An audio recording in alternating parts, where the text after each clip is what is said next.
I said, I wanted a dog I could do everything with and look good doing it. Watch how they all move. You're looking for certain things like where are they putting their feet? How much drive are they getting out of the rear end? How much reach are they getting out of the front? What's their top line doing? What's their head doing? What is their tail doing? That helps indicate how they're moving. Because you don't want an inefficient moving dog in the field. You want one that can move all day. And if you get a dog that goes out and breaks down in the field because it has poor conformation, that's not good for you or the dog. Some breeds are getting better, some are getting worse. I'm fortunate in our breed that we still do a lot of hunting.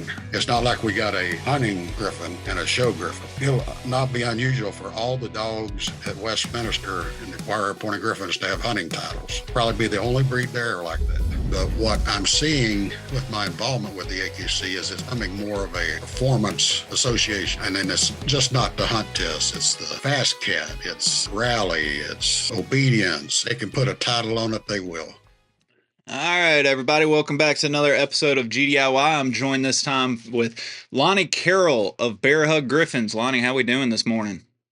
Just fine, sir. How are you? I'm living the dream as always. I'm excited to kind of explore a topic that I'm pretty much completely unfamiliar with for the most part, and that's the bench shows, breed shows, conformation shows, whatever you want to call it, and the importance and kind of why us in the sporting dog worlds or working dog world would really need to start paying a little more attention to these type of shows. But first, I want to kind of introduce you, tell everybody a little bit more about yourself, where you live, and what kind of brought you to this world to begin with. I live in Greer, South Carolina. We have been breeding and hunting and showing wire hair pointing Griffons for 25 years, my wife and I. I've always been heavily involved in dogs. Before that, I had quite a few other breeds. What brought me to the Griffon was tore up my knees wrestling. And after I was medically retired from the Army, I started looking around for a breed that could hunt close and I could do about anything I wanted to with. Came down to a couple, ended up selecting the wire hair pointing Griffon. I trained mine to hunt probably closer than most, because they're hunting for me. They're not hunting for, I usually get discounted on the NAVDA test on the range because like I told a judge one time, I said, I'm training them to hunt for me, not you. And, so I want them to hunt close so that, I can get to them fairly quickly. I'm not going to run to get to a dog on point, but that's just the way I am. And the dogs, they really, they're hard to train in the fact that they're so smart, but they're easy to train because they all have a lot of natural ability. Over the years, we've done, of course, all the hunt tests, the AKC hunt test, the NAVDA hunt test. We've had dogs do everything from tracking to, we've had several that have over 35 titles in the AKC. We've had several dogs that were number one in the country for the breed. In fact, our dog now is number one in the country for the breed and conformation. And I'll explain more of that as we go along. But, that led me to eventually becoming a judge. I'm a conformation judge. It seems like every time I try to become a hunt test judge, the seminars and stuff are too far away or don't coincide with something I can get to. So that makes it a little more difficult. But I enjoy it. I love the dogs. I've gotten we hunt our dogs probably on average once a week during the season, at least. We go out the South Dakota, Kansas regularly. So, we might do the conformation side, but we also do the huntings. We're really big in the hunting. My wife's really big in taking photos. She hunts with a camera. So, that makes her happy. She loves watching the dogs and seeing them do what they do. And they enjoy it so much. Right. It's always special when you include your family in the process as well, and they find just as much enjoyment through whatever brings them to the activity as well. Sure. And we've hunted everything from waterfowl to grouse, pheasant, dove, pretty much everything that we can get to. And have really enjoyed using the dogs for all of that. Some dogs are better duck dogs than others, and some are better, field dogs than others. But each one of them has their abilities. Just like us, we all have our own strengths and weaknesses, and as we kind of go into this whole confirmation topic, I think it is important, and I like how you kind of broke down your experience not only in the hunting but also the field testing as well, because I think when especially us working dog or sporting dog folks kind of start talking about the importance, or some people would say that there's not an importance. We'll get to that here in a little bit. It's always an either or mentality. It's always, form over function or function over form. And really, kind of as I've been in this world, when I come across the people that do both, they really put an emphasis on both of them. It's not really an either or mentality. And so I think it is important to highlight the fact that you are active in NAVDA and AKC hunt tests. And I'm curious, what came first? Was it the field portion and the function portion in the field that led you then to the confirmation, or did confirmation lead you into the field? To answer the question, they all kind of came at the same time. Our dogs I'd had previously obviously were not sporting dogs. They were terriers. So I did do confirmation with them. So there was no field part of that. But when I started, I never did hunt as a kid or anything. But when I started hunting, that's when I started looking at the different breeds. And when I got to Griffon, I wanted to do the NAPTA. I wanted to do the AKC hunt test. And, I can still remember going to my first NAVDA test, probably had not trained more than an hour for the whole thing. Now an NA test, they train like it's the end of the world. They'll train for a And year, almost a year and a half, and then run their dogs. after she found the sixth bird in the field, they made me pick her up because they were afraid she's going to find everything out there. She maxed out the track. She maxed out the water. She got the highest score of the day, even in those conditions. It was truly a natural ability test for her. She just did a great job, and I'm not going to take any credit for it, but she did a great job. So that was interesting. That's the way I approached a lot of it early on. But then now, I spend more time training on the tracking, on the, uh, little puppy I got right now is little, but she's a great bird dog. She retrieves the hand, naturally. I haven't really had to train her on that. She'll bring it right to me. And I love taking her out to hunt with her. But to answer your question, they both kind of came at the same time. Like I said, I wanted a dog I could do everything with. We got that. And we, as me and my wife, try to breed a dog that you can do anything with and look good doing it. So, that's our goal. And I think we keep striving to do that. And we really work hard at it. But we love the breed. We love the dogs. We just love everything we do with them. So when somebody such as myself that, I've heard of these shows, I've seen them, you see them on television, you see all the big shows or whatnot, especially like, around the holidays, somebody will have it on in the background or something, and you might Yes, take sir. a peek at it.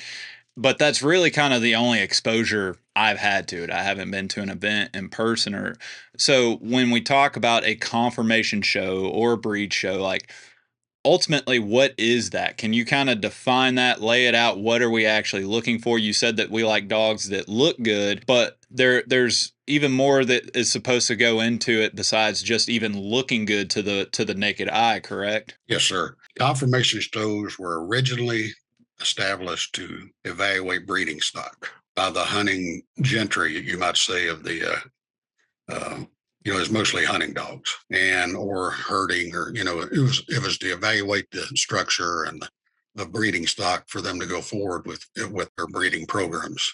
Each breed has a standard describing the conformation of that dog, and most of it is based upon what is that dog going to be used for. You'll find a lot of similarities in sporting dogs, like the pointing dogs. There's some differences, and you always got to look as a judge. I have to know what makes a German short hair, makes a wire hair pointing Griffon a wire hair pointing Griffon. What are the differences? But basically, there's a lot of the same similarities. But like I said, they were established to evaluate breeding stock. The confirmation shows today still are.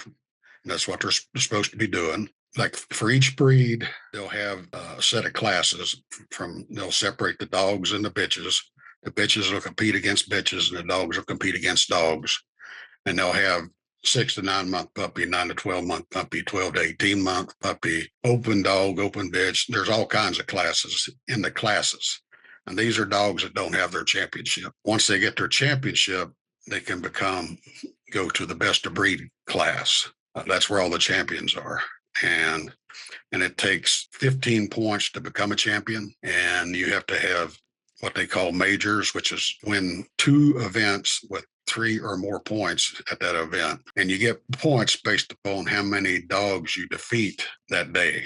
So like with our breed, we're what they call a low entry breed. Our numbers are fairly low. If there are 4, let's say 4 bitches entered, that will be a 3-point major. So, that's a big deal. You want to win the 2 majors, get that over with. You have to have 2 majors, but you have to have 15 total points. We had one girl, she turned 6 months old on the first day of the show. And by 6 months and 4 days, she was a champion. She got 3 5-point majors. Mm. And the one day she lost, everybody's like, what happened? But it was just amazing to see her. It'll be hard for anybody to beat that time frame. Yeah. But she tore it up, and she was a beautiful dog, and that's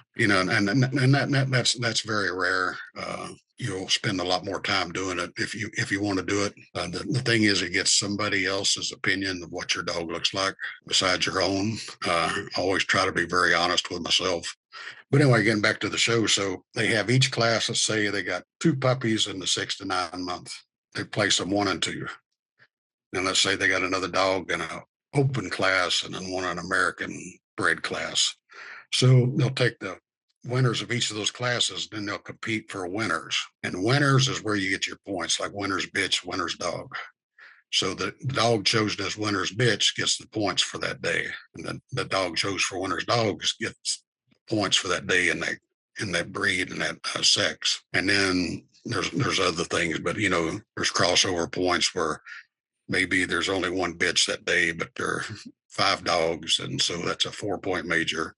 And the bitch gets best of winners, which when they go in the best of breed ring, the winner's dog and winner's bitch with all the champions, and they'll choose a best of breed and a best of opposite sex. So like if a dog wins the breed, they'll pick a bitch as best opposite sex.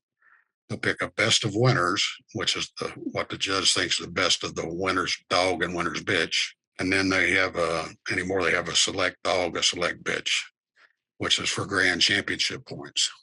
So they can keep you coming back every day more and more to get these grand championship titles, which has become a big part of the show, because a lot of people, after they got their championship, they were done. And, now they keep them coming back now to try to get the grand championship titles. Does that answer your question, or you got specific questions about that process? Yes, I do, because it answered my question, but then it sparked like 500 more questions in my head on this. Yes, sir. Let's break down some of this. There's a million ways I could go with everything you just told me, but let's start with you mentioned the classes, and it depends on how many dogs are in the class based on how many points you get and everything. I'm interested. First off, if you have a wire hair pointing Griffon, all the dogs in that specific class, are they Griffons, or are they a mixture? Okay. So you're not going up, like you're not being quote unquote, you're not competing against German short hairs versus Draughts in this. That's later on down the road when you get to the best of the breed shows, right? Yeah, you get to if you win your breed, if you're best of breed, you go to the group, like the sporting group. And then the sporting group, they'll bring all the best of breed dogs in. And then they'll choose the sporting group winner, and they all have a 2nd, 3rd, and 4th place out of all the sporting dogs. And then the winner of the sporting group goes on to compete for best in show, where they bring in the winners of all 7 groups, which would be the herding, non-sporting, terrier, toy, working. And those are the shows that you're going to see, in somebody's background during, Thanksgiving or something whenever they Yes, show sir. the big shows. Yeah, Okay, that yeah. so that makes a little bit more sense in my head. It's intriguing to me or curious to me to where the purpose of these shows, at least originally, was breeding stock and figuring out what meets the breed standards. And so it's interesting when we talk about judging a dog based on standards, but then it's also a competition side to where it's like this dog has to meet that breed specific standard, but then it's kind of ranked in like that dog meets the standard the best, right? Does that make any sense? It's kind of an intriguing little spin where I can't really think of anything else in the dog world that kind of goes about it that way. You're getting the concept, and I'll describe. Like when I'm judging, like if I got a like golden retrievers, there's always a lot of those. Like you bring in a class, there might be 10, 12 dogs in the class. Always step back, have them all come in and stack, which means get them to stand still, basically in a stacked position. And I look at each entry and see how closely does that dog look like what I think a golden retriever should look like. After I get the initial impression of what the dog looks like, send them around as a group and watch how they all move. You're looking for certain things like where are they putting their feet? How much drive are they getting out of the rear end? How much reach are they getting out of the front? What's their top line doing? What's their head doing? It depends on the breed. Different breeds look at different things. What is their tail doing? That helps indicate how they're moving, because you don't want an inefficient moving dog in the field. You want one that can move all day, and you want one that can go with you all day. And if you get a dog that goes out and breaks down in the field because it has poor conformation, that's not good for you or the dog, in Right. my opinion. And that's an important thing to note on. And ultimately, what kind of led us here to this episode is the past few weeks I've been doing episodes on CCL injuries and joint and then pet insurance and overall health issues. And when we talk about a dog moving, if they have an unhealthy gait or something like that, they could be compensating or putting pressure on joints that shouldn't be getting that amount of pressure. And over time, they break down. So the gait and how they move, it is an important thing to notate. I'm curious though, like in your experience, like is that a natural genetic thing on how a dog moves, or like how much of it is environmental, how much of it is handler, how much of it is external causes more so than like their genetic qualities? If that question makes any sense to you. It does. I think their structure determines more of how they're going to move than anything. Like in the show ring, if you got a handler that can really move them out or whatever, that's great. But after you send them around the first time, you go over each dog individually with your hands. So I'm checking the angulation in the front, the angulation in the rear. I'm checking top lines. I'm checking neck. I'm checking rib cage. Everything on the dog. I'm checking their teeth. Certain breeds have to have, you're looking at different things for the teeth. Like a wire-haired Vizsla, they've got to have all their teeth. One tooth, they're disqualified. They're missing. Which Griffons, you only look at the front part, the scissor part of the front bite. Golden retrievers, you're looking at gaps in the teeth. Um, so each one's different for that, but that's more for how do they pick up a bird. So that's not as important. But in the structure, like the angulation in the front and the rear, let's say you got a dog that's, I'm going to use the term straight in the front, but has great rear angulation, then he's not going to be able to move because in the front, he's going to be what they call basically hackneying. He's trying to get his feet out of the way. He's trying to get his front feet out of the way of his rear feet. So he's going to be terribly inefficient in the field, and he's going to get tired quicker. Same thing if he's got great angulation in the front and poor angulation in the rear. He can't move at all, because his front's trying to pull him, but the rear is not driving him. And then some dogs are straight, and then they're going to take little bitty steps. So they're going to have to work harder to stay up with a dog that has good angulation. a dog with great angulation front and rear, when it moves, you just sit there and watch it, because it's pretty. I mean, Right. and it's effortless. I mean, it's not. It's fluid. Yeah, it's fluid. I've had dogs come in the ring, and you're like, oh, here's a one of pitter patters, because they're straight front and rear, and they're just taking these short little steps. And some breeds are getting better, some are getting worse. And the different parts of the country are different. I'm fortunate in our breed that we still do a lot of hunting with all our dogs. And not only me, but other breeders. It's not like we got a hunting griffin and a show griffin. Right. It'll not be unusual for all the dogs at Westminster and the wire pointed griffins to have hunting titles. Probably be the only breed there like that. Yeah. Well, and I was So about it's I was about to say, you guys don't have that, but unfortunately, just through attrition and people coming in and what they like and dislike and what interests them, some breeds do kind of diverge, and you do have more or less show lines and field lines, and you don't have as many people kind of doing both. And I would agree, from an outsider's perspective and just anecdotally, it seems like wire hair pointing griffons, the people that do the show ring also do some sort of hunt test. They're in the field. Like, to me, that is one breed that more or less has at least encouraged or kind of done it right, to where you're not really focusing on one over the other more so. Yes, sir. I agree with you totally. And we understand that it's great to, we call it a balanced dog. It's got a title on the front and rear, Yeah. you know, because, all the conformation titles are in the front, all the performance titles are in the rear. So it's great to have dogs like that. Well, the And movement thing is interesting because, I mean, if somebody's listening to this and they're still trying to make sense of, like, well, why does this matter as a sporting breed? What you just said earlier is, they're going to tire out in the field. They could get injured, over a prolonged period of time, just overcompensation. But, think of it in terms of our vehicles, our cars. There's a reason why, you get your oil change. They're going to ask if you want to balance and rotate and align your wheels, right?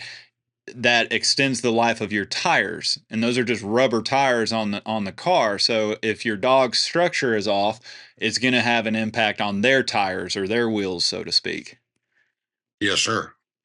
Yeah, exactly the same. And on their joints and let's say you got a dog that's cow hocked, where the hocks kind of and then toward each other. Uh, that's just not efficient when they move, Mm-hmm. and you'll see a lot of cow hock dogs, even the top line, their back, if their back's got a dip in it, it is not strong enough for them to maintain that gait and that speed to keep up with a hunter, or, to like when you got a pointing dog, you want it to go from edge to edge, covering all the cover in front of you. So you want a dog that can move efficiently. He don't need to be able to run, but you want him to be able to move efficiently in front of you. And if he's got let's say a sagging top line, or even a top line that's got a hump in it, again, that decreases their efficiency. Like cow hocks in the rear decrease their efficiency. Splayed feet, if their feet are splayed and they're not good and tight, that decreases their efficiency. All these you're looking at would make them more efficient in the field so they can perform the function that they have. Mm-hmm. And, Um, and all of this is it's obviously, you guys aren't getting a dog in a show ring and be like, oh, you have splayed feet, go put the dog down. But it's no, more of an indicator to let people know, like, hey, if you are considering this dog to breed, this is a consideration. You need to acknowledge that, you have splayed feet. So instead of having nice, like, aerodynamic feet that they move efficiently, you got snowshoes on the dog instead. yes, sir. Yeah. The So same thing with the angulation. You want to look, if you got a dog that has poor angulation, you want to try to breed it to a dog that has great angulation. yeah. Yeah. And hopefully you get some of the great. Right. And I mean, it goes even deeper in this. If you have enough backlog of information and data that you can look at, you can look back into previous generations to where it's not just easy as like, all right, I got splayed feet, and then you go find somebody a mate, a potential mate that doesn't, and then match them up. You might want to look in their history because maybe he has grandparents that have splayed feet too. So it's like it's not just a 50-50 match. There's more decisions. I think a lot of people think it's that easy, like, oh, performance wise, my dog doesn't have a strong point. So let's just go pair it up with a dog that does have a strong point. It doesn't balance out like a checkbook as cleanly as what a lot of people might I don't know guess or think it does. No, sir, that doesn't. I had a friend explain to me that man plans and God laughs, Right. and that's basically breeding dogs right there. Yeah. You can try with the most educated guess, but at the end of the day, it's still a guess, and you just kind of have to see what comes of it. And that's the value of also first time litters versus repeat litters. You can kind of see what they threw. And anyway, that's a whole nother topic on breeding. I'm curious, getting back to the topic at hand here, when we talk about grading or judging a dog against the breed standard, first off, where are the breed standards coming from? Is it different for each breed on, when they're onboarded in AKC, or does AKC kind of take on the responsibility? You said back to the teeth, that this is a big talking point amongst people is like, not all breed standards are judged the same way in the show ring. And so that's a factor that, for each individual unique breed, that's something that you need to look into if you're curious about all of this. My breed, the wire hair pointing Griffon, it was originally written by Edward Courthalls back when he developed the breed. And the standard that he developed and used originally is pretty much the standard we still have. So that there wasn't a whole lot, there's not been a whole lot of change in that standard since the breed was developed back in the late 1800s. Some are like that. Some breeds have a lot of gray room, let's say, that they don't specifically call out how the top line should be, or they leave a lot of Interpretation area. interpretation. Yeah. Oh yeah, some are just terrible. Like they don't, and then some breeds are very specific, and they just drive you nuts with the details. Because you try to remember what it is, but I have cheat sheets in my book that I for each breed. What am I looking for that makes this breed different? And that goes You in know, perfectly to where I was headed next is, we're talking, I checked earlier this morning that I think AKC recognizes over 200 breeds. And obviously you're not in the show ring judging 200 breeds.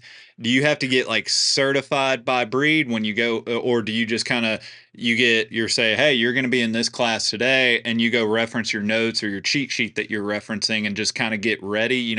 What's the process as a judge to be able to say, I am grading your dog against this standard when there's so many different standards to actually keep up with? It seems like a pretty daunting task to know all of the standards at any given time. yes, sir. Well, the process to become a judge, first, you have to meet certain requirements to apply, and then you can only apply for your what they call your initial breed, which is in my case was wire hair pointing griffons and beagles, because that's the two breeds I'd bred that I met the requirements on to become a judge. Mm. So I applied for those, and then I had to submit my application, and you had to have it's the 12-5-4 rule, 12 years of experience with the breed, need 5 litters, and have 4 champions out of those 5 litters. And also there were other things like stewarding shows and things to make you a judge. And you have to do so many matches.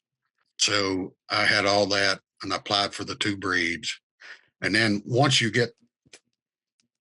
they accept your application, they put you on provisional status. You have to do an interview with an AKC rep about those breeds. Like I'm getting ready to apply for 8 more breeds, and I'm going to have to go talk to the AKC rep about each breed in an interview. basically what makes that breed different. Mm, Why does that breed look this way? So, but anyway, getting back, so you do that initial interview, then you have to judge the breed 3 times with entries, and you're evaluated each time by an AKC rep. If you got to get these evaluations, if the AKC rep's not there, that's just your tough luck. You mm. don't get that one. So you got to get 3 passing evaluations, and you also got to get passing evaluations of ring procedure, which most people don't realize. And then, like, you have to sit down and explain to the AKC rep why you made the decisions in the ring, like for best of breed, best of opposite sex, winner's dog, winner's bitch. Why did you make those decisions? In some breeds, they're small. The entry might be smaller. Let's say 12, 15 dogs. That's pretty easy to remember. You go to another breed like golden retrievers, and it may be 60. That's a lot harder to remember. So you got to take really, really good notes while you're being evaluated to be able to sit down and talk to the AKC rep like you know what you're talking about. And then after you get these 3 evaluations, like for the Griffs and the Beagles, you submit to the AKC and ask for regular status, which means that I don't have to be evaluated every time I judge on these 2 breeds. So I submitted, got the regular status, and then I was able to apply for, at that point, 12 more breeds. So I made the application, made them like in fours, like 4, like Clumber Spaniels, Sussex Spaniels, Golden Retrievers, and then just keep adding breeds to you. But you still got to go through the 3 evaluations, the 3 interview. You got to do the interviews again on each breed. You got to do the evaluations 3 times, and then you can apply for regular status. If you fail on the evaluation, you've got to do 3 more. So you start all So the way over. yeah, basically. Yeah. So and it could be on anything, but once you get all that, you can apply for regular status on those. You can only have so many provisional breeds at a time. So like right now, the rule is you can have 12. So I've just got 8 breeds approved for regular status. I'm going to apply for 8 more. But it's a continuing education process. You got to go to seminars. Like for me, let's say, just pick a breed, um, Labrador Retriever. I've been to 3 judges education seminars, which you get so many continuing education units for. I've had so many ringside mentoring where I sit outside the ring with somebody and we discuss all the entries that day, and I have to write down all my notes and they have to sign off on it. I've had several tutor sessions where I go with breeders and we go over all the dogs they have had. I've spent 2 hours in tutor sessions before going over dogs, especially with labs. And all these, you have to have 10 continuing education points to apply for most breeds. Some you only have to have 5, like the Bracco Italiano. You only have to have 5, and that was pretty easy to get. But then you take all this information, you scan it in, you fill out the form, and then you sign a couple other forms. Then you you email that to the AKC, and it starts the process all over again. Mm. It's definitely a heavy paperwork system. It's not easy. I was about to say, this isn't one of those situations to where you're judging Griffons and Beagles today, and you're like, you know what? It's time for a change. I'm going to go judge labs tomorrow. Like, no, it's a concerted, planned effort that you have to go get educated on and Sure. get and meet certain criteria. And then you answer one of my questions that I was going to go into is they cap it. They're not going to allow somebody to keep up with 200 breeds, because who can realistically actually keep up with those 200 breeds? But it is interesting. You mentioned the Bracco Italiano, to where you only have to have five, I think, is what you said, to evaluate. Is that because of how rare that breed is? You just have less people running them. So if you kept the criteria at 15 evaluations or something like that, you probably wouldn't have very many judges for that breed. Yeah. Yeah, that's what they call the low entry breeds, like Griffons, Broncos, Clubber Spaniels, Sussex Spaniels. Those are all low entry breeds, Mm, and so they're at five, whereas the big entry breeds like German Shorthairs, Labrador Retrievers, Golden Retrievers, they're all at 10. yeah. You know, Well, English I Cockers. I can imagine you probably, have shows with, 40 or 50 in a class of labs, and you have everything from the big tall fat ones and the skinny short small ones. I mean, there's some breeds I'm sure it's probably the same in German short hairs to a certain extent. Oh yeah, but most. I went to the Golden Retriever National Specialty one year, and there were 1,800 Golden Retrievers there. Oh wow. Took 4 days to judge it. That I that's mean, that's a ton of golden retrievers, and it's interesting. I had on my list that we're going to get to later on, but this is kind of a natural lead in here with the golden retriever. You hear about, back to our previous point a little bit ago, about the whole form or function, or how Griffons, you guys kind of shared, where its field matters just as much as the show ring and vice versa.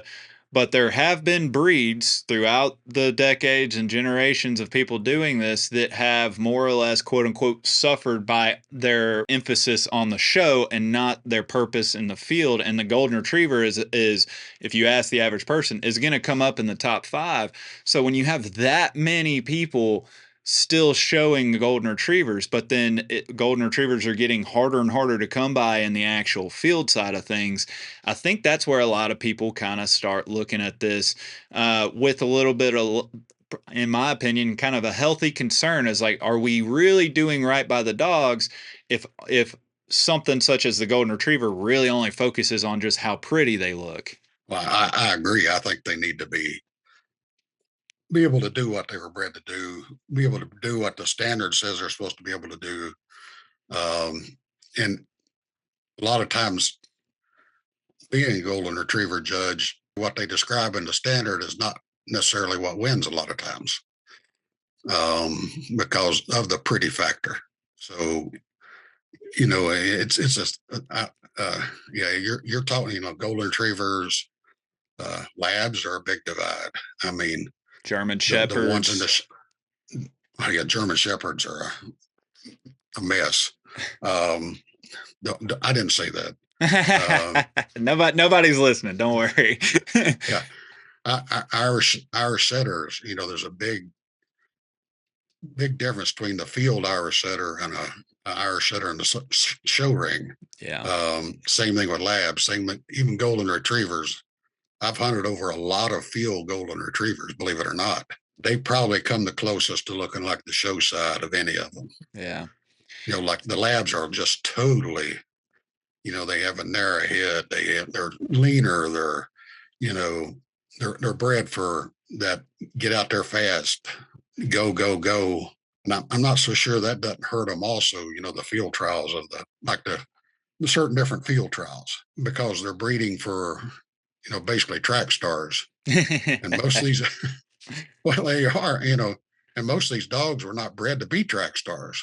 Yeah.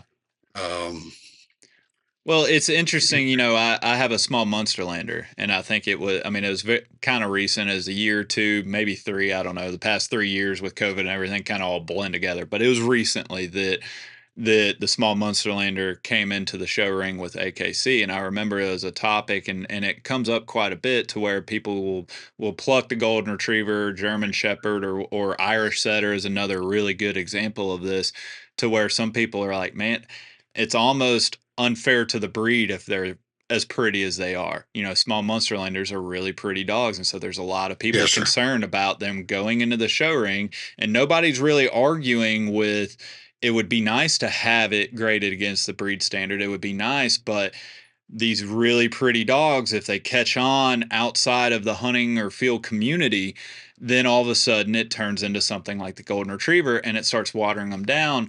And I don't really know how you combat that or control that, other than I've heard some recommendations of like, well, to get your show ring championship, you're required to also have a field championship of some sort too. I kind of like that idea on the face of it. Somebody just mentioning, oh, I kind of like that idea. But when you think about it, well, then when are we going to require field championships to require show championships, right? Like it's kind of a give take thing.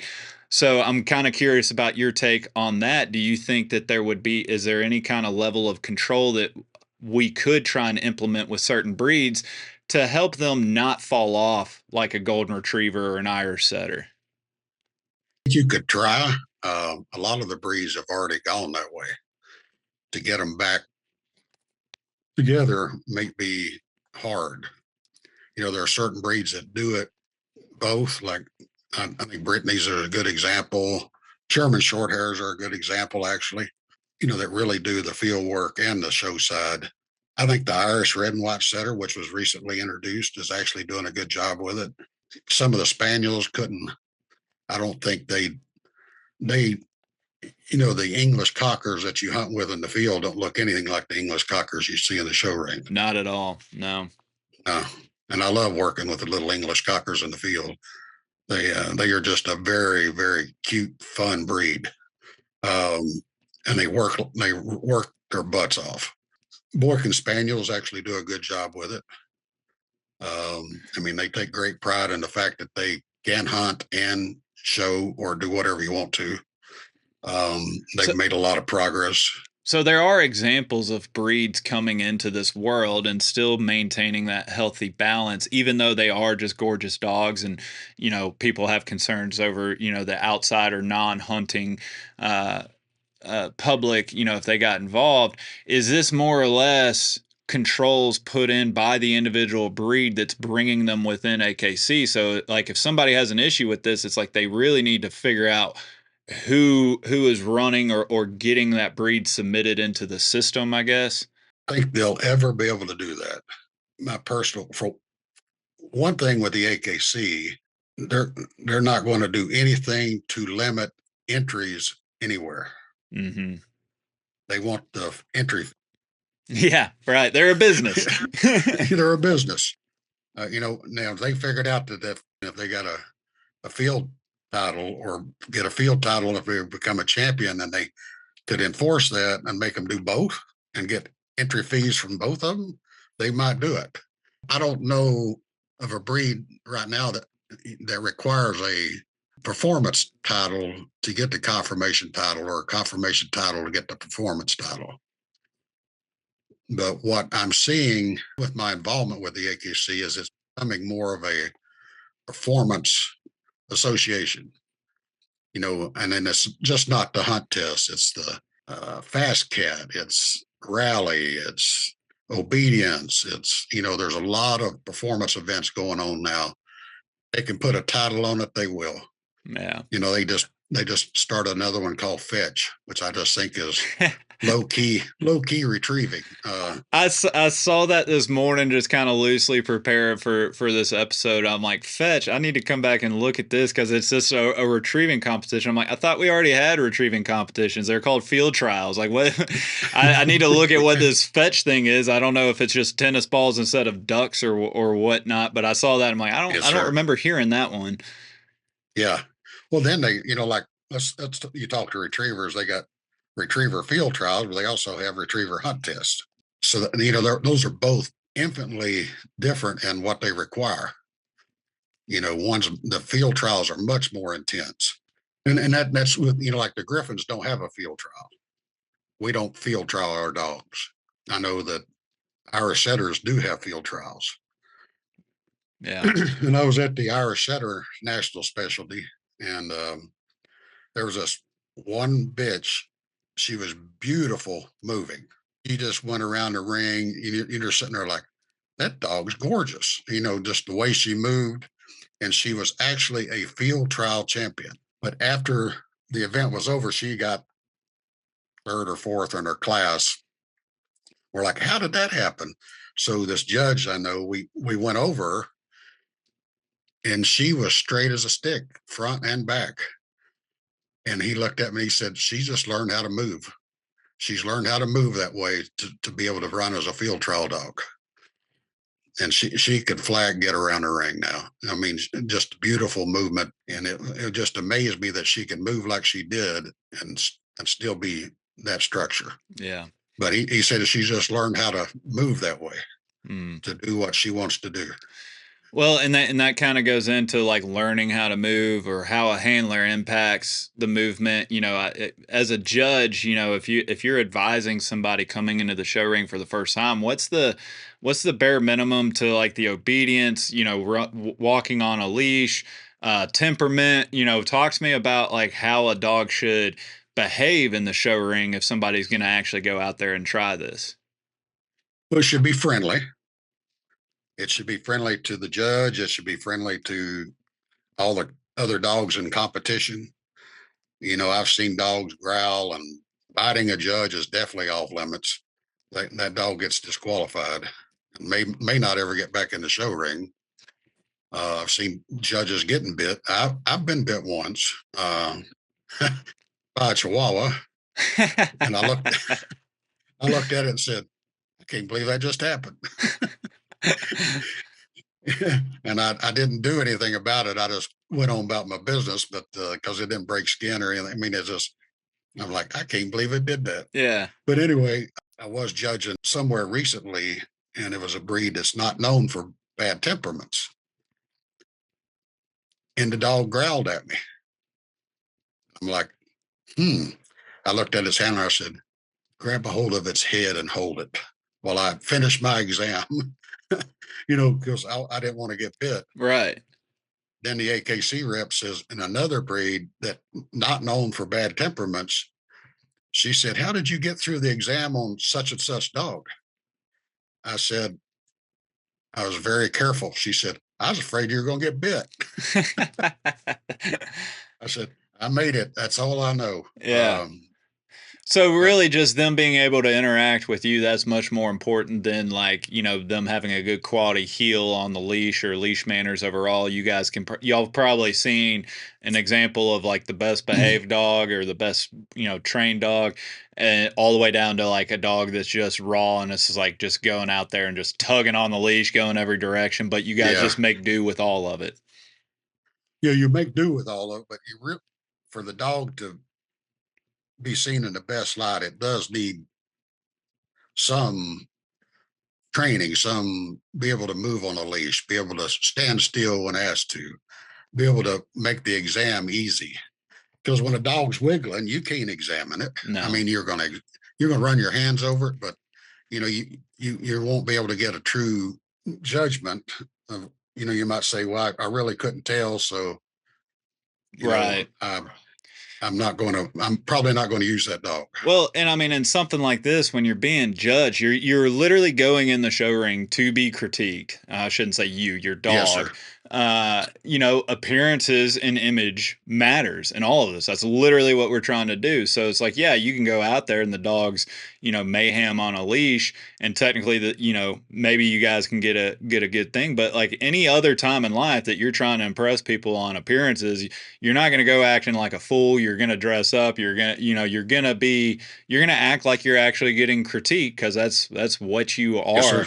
And so, something like this, it's like, it may not be required to have the best manners or leash manners, but I gotta imagine that all of that gets lumped up into the bigger picture, and it does impact y'all's decisions. Oh yeah.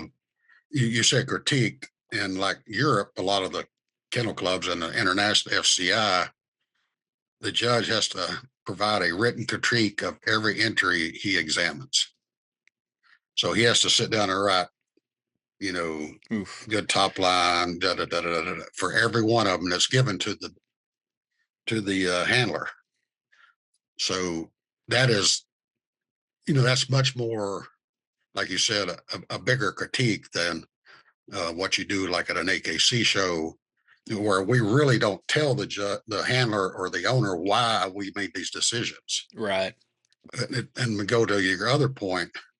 I was judging the specialty of a breed, and there was this absolutely beautiful dog in the ring, but because its handler did not move it, I could not award it because I could not tell how it could move because the handler was slow, which made the dog slow, which made its movement really sloppy, in my opinion.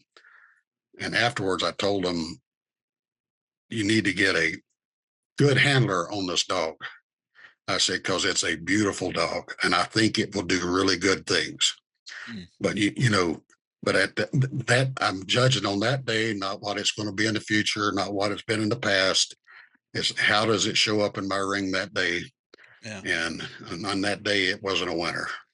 And it doesn't matter how pretty or ugly I am as a handler, right? It doesn't matter how I move. It's just how matter we can get the dog to move, right?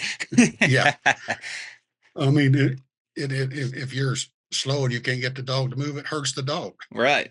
Like when I show a dog now, I'm older and my knees don't work. They even work less well. Um, it's not a pretty sight. But then a good handler can take the same dog and do great things with it. Right. But and a lot of judges get accused of picking handlers. You'll find I don't get accused of that because usually I don't even know who the handler is. Well, it's fun. This was literally my next question. That as we kind of start steering this to a landing spot here is before I got into this world and I started meeting some people that kind of do both field and show. Before I even really got into gun dogs, the only thing I ever heard about the show ring was it was too political, the politics and judges. And so I was about to ask you, how well do do most judges kind of get to know these handlers? And you're not going to solve all politics. If you get three people in the room together, there's going to be some sense of politics. But how would you just kind of loosely just describe the political nature of the show ring as a whole? We don't have to break it down by breed, but in your personal opinion, how political is this environment? Me, myself, like somebody explained to me one time that they were a shoe judge, that's the only way they knew what handler was which. I like that. Because, because, a lot of times I was at a recent show, I was doing a breed, and the same handler got winner's dog, winner's bitch, and I think best of breed. But when they came back into the ring and when they were taking pictures, to take a picture afterwards, I said, did I give you all three of these? And they said, yeah. She said, I didn't think you knew it. I said, I had no idea. And that's It's how it just, should be, right? Like you're just grading the dog in front of you, and that just shows that that dog just won out and deserved it. yeah, that's the way I am, but not a lot are like that.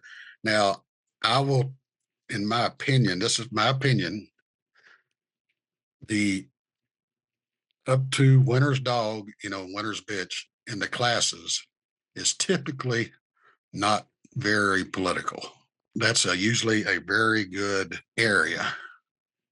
When you get beyond that and you get into the best of breed ring and the group rings, I think it becomes very political, especially in the group rings, like the sporting group and the hound group. And I think that, and then the bigger shows, like, I think that's very political. That's just me, myself, Well, because they're I don't. all very good dogs. As an outsider and just somebody who probably overthinks everything in life, I'm a naturally curious person, and so I just try and think about all of this stuff from all different angles.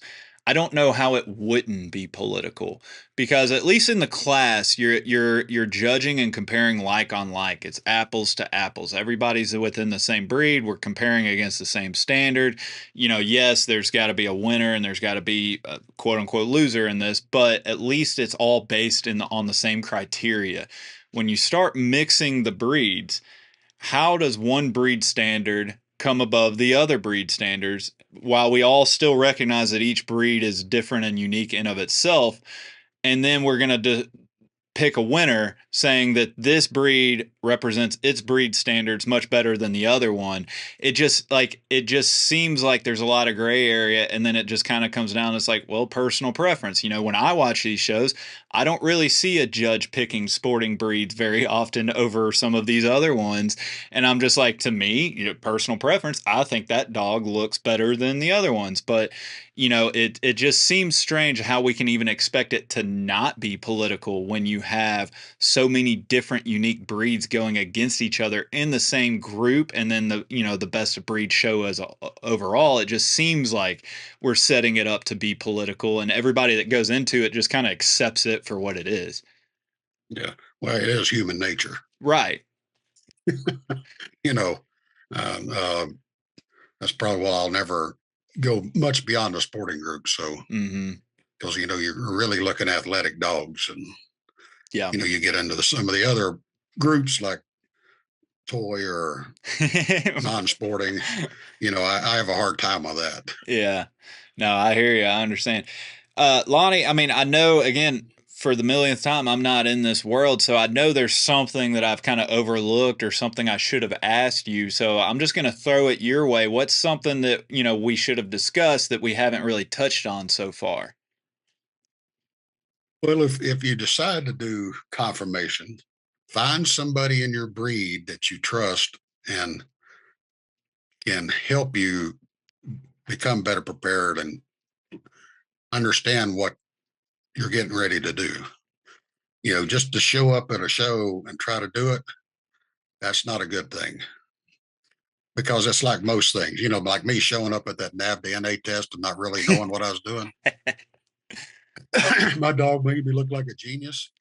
Um, but that don't happen that often. Right. Same way the confirmation, you go there and you need somebody to help you navigate through you know, when you pick up, when you go to the ring, you know, where are you in they'll have like an hour of dogs. You got to be able to judge one dog every 2 minutes. Now think about that, one dog every 2 minutes. So you got to figure out where you are when you're going to be in the ring and answer any questions for you that you have, like, why would I need to do this? Why would they why did they do that? You know, get somebody to help you. Don't be afraid to ask. We've helped a lot of people get started at all these things because we're not afraid to help them.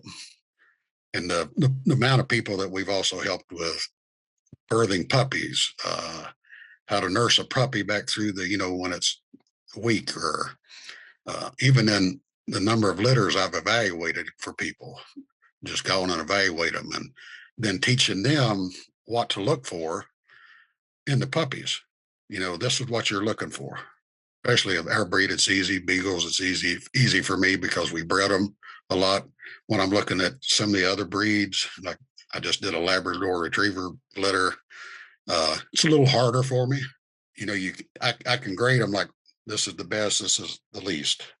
You know, and then it's up to you based upon their temperament and attitude. Maybe this one that I think is the best is gun shy. He does not need to be going to a hunting home. Hmm.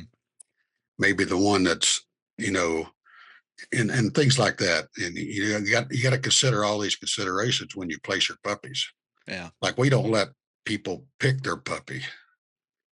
We find out what they're going to do with them, and then we evaluate all the puppies, and then we place the puppies where we think they'll do best. That's just the way we do it. And we've had some people not like that initially, but then they'll come back and say, we will let you pick our puppy any day, because we spend a lot of time with them. We know what that puppy's going to be like, or think it's going to be like. We know how it's going to interact with people, how it's going to interact with strange situations. I know I've gotten totally off thing, but if you're going to do a confirmation show, find somebody, even if it's with a different breed, even if it's a handler you don't know, they'll be more than glad to help you. You raise a lot of good points on that. I mean, especially with step one as a breeder is finding the right home for the right dog. The worst thing we can do is Yes, sir. pick a wrong fit. That's not good for the people, the puppy buyers, or the puppy itself. We want to set everybody up for success. So So, we set everybody up for the best path forward, and we don't have dogs ending up at shelters or whatever, not living up to its full potential either way.